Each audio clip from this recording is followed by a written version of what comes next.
Hi everybody, Christine Marin here from Spiritual Parenting on week 3 of Video Mondays.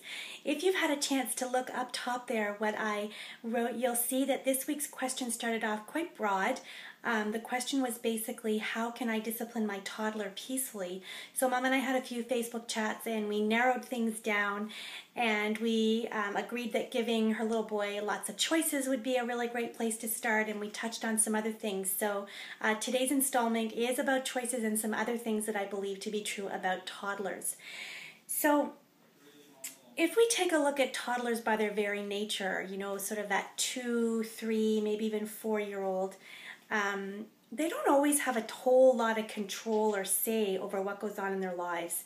So, you know, when they're really young, we sign them up for things that we think they're going to enjoy.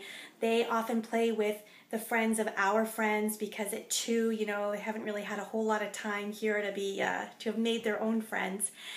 Sometimes if older brother or sister has piano or soccer, you know, toddler gets taken along as well.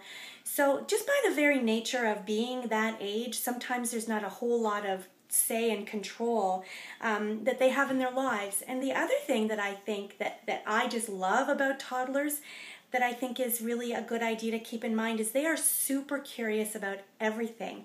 You know, watching a toddler enjoy something for the very first time through a toddler's eyes it's wondrous. It reminds us to connect back to our own inner child. But it also means that we need to keep that in mind if we're taking our toddler somewhere where, you know, the child has never been before and we have to be in and out quick. So I think it's important to build in a little bit of time, because toddlers are just curious about anything and everything. And when you're 2 or you're 3 or you're 4, or sometimes even when you're 10, you know, time just doesn't carry the same meaning for a child as it does for an adult. So the first thing that I think is really great to do to sort of preempt a lot of that toddler stuff or some of that toddler behavior that we can see is to give them tons and tons and tons of choice. So when my girls were little, I gave them so much choice all the time, every day. Would you like your lunch on the red plate or the green plate? Would you like to wear this sleeper or not sleeper, I guess they weren't wearing sleepers when they were 2, but these pajamas or those pajamas? Would you like this story or that story? Would you like to go to bed with this stuffed animal or that stuffed animal? You know, choice, choice, choice, choice, choice. And choices where it didn't matter what they chose, I was good with whatever. So the more we can give toddlers choice and say over their lives and their day, the more they grow a little taller and a little prouder, and they feel like, wow, you know, I get some say over what happens to me around here.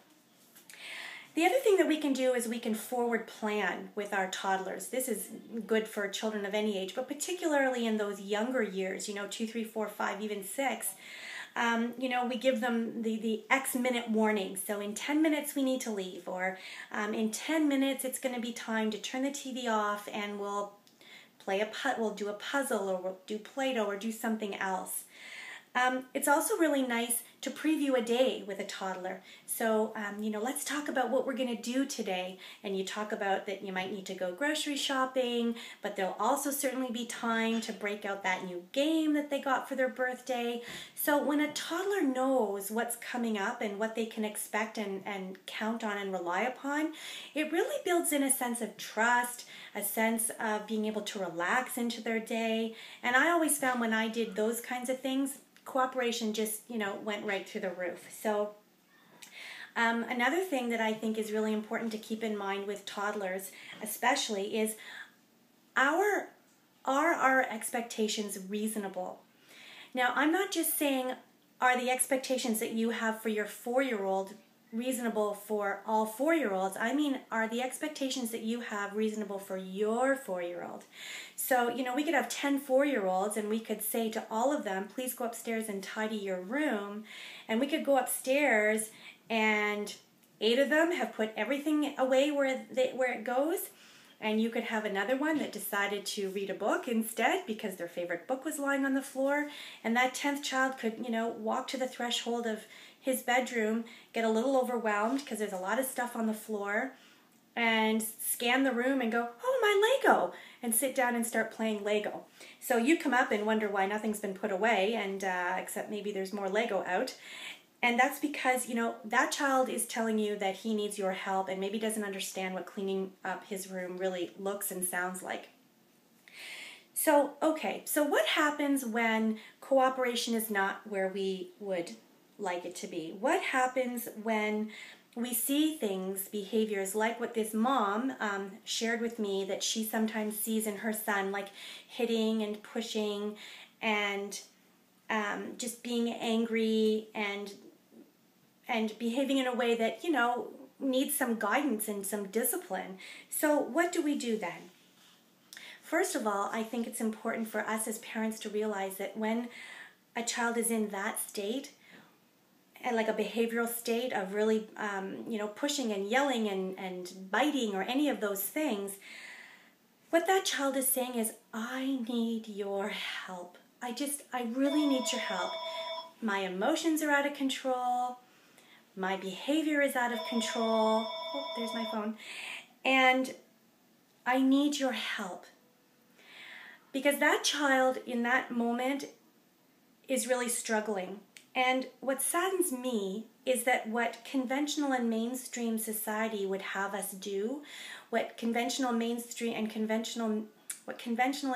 society would have us believe is that that child needs to be removed. Put that child on a timeout or time yourself out.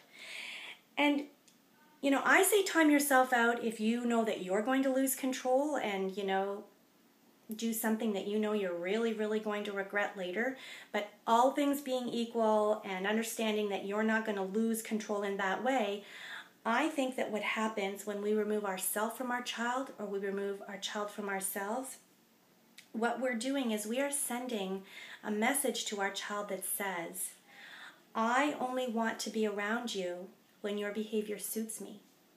And I only want to be around you when your behavior is positive or easy to be around, or your behavior doesn't embarrass me, upset me, or shame me.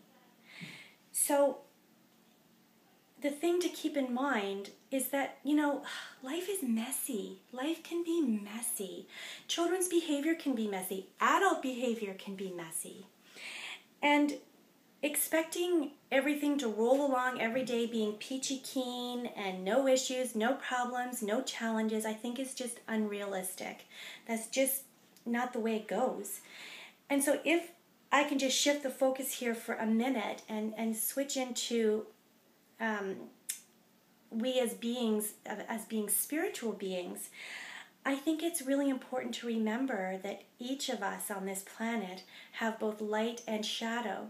So the light part of us are all those positive attributes. So the joy, the laughter, the yes, I'll do that, cooperation, the please, the thank you, the bits that are easy to be around, the behaviors that are easy to be around. And the shadow parts of us are the yelling, the screaming, the hitting, the pushing, the biting, the jealousy, the rage, the saying unkind things, thinking unkind things. And, the truth is that we all have all of those parts. And if our goal is to raise children who accept all parts of themselves, so the light and the shadow, then I think we need to accept all parts of that child, the light and the shadow. And if we could even back the train up a little bit, we need to accept the light and the shadow in ourselves first. And now I'm going to just switch back to sort of the sciencey part of the brain part here. Moreover, when our child is in that space of being really emotionally out of control or behaviorally out of control, that is very much living in the right brain, very emotional. And when we try to come at a child who's in that place and expect them to all of a sudden snap into using their left brain, logical, calm down, let's think it through, let's come up with a plan, that's really asking a lot of a child in that moment. We're asking them to engage both parts of their brain in a time when the right side is just really peaking. It's really, really working hard, or it's being engaged a lot. So what I think that we need to do when our child is in that space is we just need to be a big old blanket of love and come at our child with love and come at our child with grounded energy. Being the rock, being calm. I see you're having a tough time, honey. What do you need? Do you need a hug? Should we go and sit in the other room together? Tell me what you need. And the child might know what he needs or she needs, and they may not. They may just sort of melt into your arms. That's what they need. They need us to be love in those moments. They need us to be acceptance. They need us to put judgment and conditions on hold, because when we time our kids out, we're being very conditional with them, and we don't want that. So how do we discipline our children peacefully? We do it with love. Now, that doesn't mean that love is you agree with what's happening. That doesn't mean that love says it's okay to hit your brother. Love does not mean you can treat mommy however you want and mom's a doormat. It's none of those things. It's just in that moment, you are a blanket of love. You are enveloping that child with kindness and love and acceptance. And when the emotions are calm, then you can move into that left side of the brain and you can have a conversation with your child about what went on. Sometimes they may not even know, and that's okay. But you wait until emotions are calm, and then you carry on from there. So, Mom of week 3, I hope this is helpful. I hope that it gives you some ideas of how to handle your child when he might find himself in that space again. And to everybody else who tuned in and gave me 11 minutes of your time, thank you so, so much. Please keep those questions coming. I've got a few on deck there, but if you want to send one in, please do. And until we meet up again next week, I wish you all love and blessings and all the beauty that the universe has to offer. Take care, everybody. Bye-bye.